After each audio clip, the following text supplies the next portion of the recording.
San Pablo Bay on June 450. Right now we're using the navigation mode, and what we're doing is we're driving to a temporary waypoint.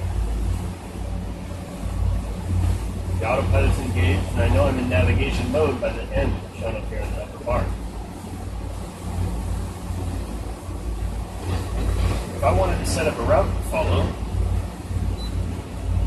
I place my cursor on the chart, go to the menu, go to new route, and I then place where I want my first waypoint to be.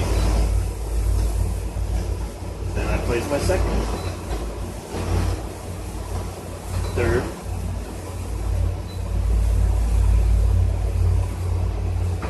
fourth. I save it.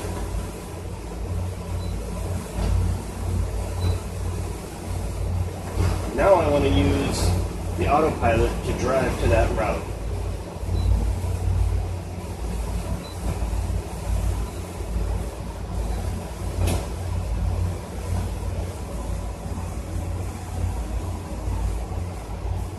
We see we have an active waypoint as the first route point. The entire route turns orange to let it know it's active. And after we've arrived at that particular waypoint, we'll then switch automatically to this being our active waypoint. And then again, so on and so forth. I can disengage the autopilot and use the steer arrow. Negative is to port.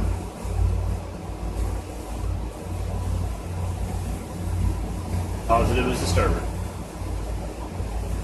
If I wanted to use the autopilot to drive itself to the navigation waypoint, I use navigation mode. It's going to ask for a confirmation, and we'll see the boat turning. Make sure you try this out first in clear water. The boat has a tendency to, quote-unquote, overcorrect. What it's actually doing is driving itself back to the course line initially drawn when the active waypoint is set. And then once it's on that line, it'll stay upon that line all the way to the waypoint, regardless of current set, drift, or wind.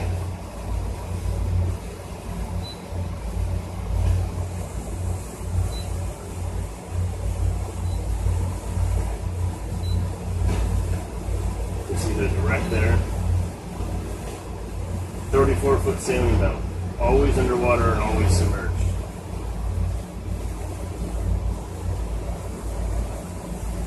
Depth unknown, so we'll make sure to avoid that. If I want to stop navigation, I first take my autopilot to a no drift mode. More on what no drift is later. And then I need to stop the navigation to this active waypoint. So what I'll do is I'll make sure I have my menu box on the chart. I come up here, I go to navigation, and I'm going to cancel it. Now this does nothing to the autopilot because we previously switched to no drift. Had we canceled the navigation while we were in navigation mode, the autopilot would have reverted to auto, which is a magnetic heading hold. So now what I want to do is set up a waypoint that's temporary that gets us around that wreck and doesn't get us onto that obstruction or the Panola Shoal. So I'm going to set up my cursor right there. I'm going to go to my menu and hit Go To. In this case, I'm going to Go To cursor. And what we've done is we've created a bearing to waypoint and a course to steer. But note, the autopilot did not change mode. It stayed in no drift mode. So the system is navigating, but the autopilot is not. To do that, I come over to autopilot, I select my mode selector, and I use navigation. Again, we're going to need that confirmation, and we're going to see the slight overcorrect on the boat. Don't be alarmed. It'll come back.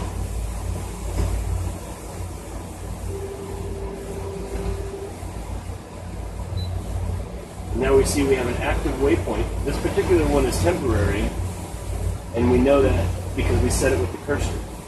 Our route stays on the screen unless we tell it to go away. However, right now it's black, meaning inactive.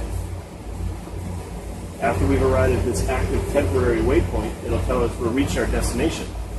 We can stop the navigation then and restart the route.